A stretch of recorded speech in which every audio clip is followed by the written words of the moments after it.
زیر ناف بال اور یہ جو بغل کے بال ہیں ان کے کاٹنے کے بارے میں شریعت کا کیا حکم ہے؟ زیر ناف بال ہوں یا بغل کے بال ہوں، ان کو کاٹنا یہ سنت ہے اور امور فطرت میں سے ہے۔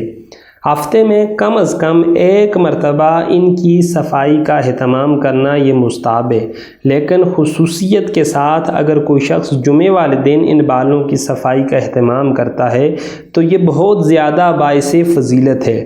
اگر کوئی شخص 15 دن کی تاخیر سے ان بالوں کی صفائی کرتا ہے تو یہ بھی جائز ہے، لیکن 40 روز سے زائد تک ان بالوں کو چھوڑے رکھنا یہ مکروہ تحریمی ہے۔ اگر کوئی شخص 40 روز کے اندر اندر بغل کے اور اسی طرح زیر ناف بالوں کو نہیں کاٹتا تو وہ بندہ گناہگار ہوگا۔ زیر ناف بالوں کے کاٹنے کی حد یہ ہے کہ اگر آدمی اکڑوں بیٹھے، اکڑوں سے مراد یہ ہے کہ اپنے پاؤں کے اوپر اگر بیٹھے تو ناف کے تھوڑا نیچے جہاں پیٹ میں بال پڑتا ہے وہاں سے لے کے رانوں کی جڑوں تک جو اگنے والے بال ہیں، اسی طرح خصیتین اور اس کے ارد گرد اگنے والے بال ہیں، اور پخانہ خارج ہونے کی جگہ اور اس کے ارد گرد جو اگنے والے بال ہیں، یہ سارے کے سارے زیر ناف بالوں میں داخل ہیں۔ اور انسان کو چاہیے کہ ہفتے میں ایک مرتبہ ریزر کے ساتھ یا کسی تیز دار آلے کے ساتھ ان بالوں کی صفائی کا اہتمام کرے،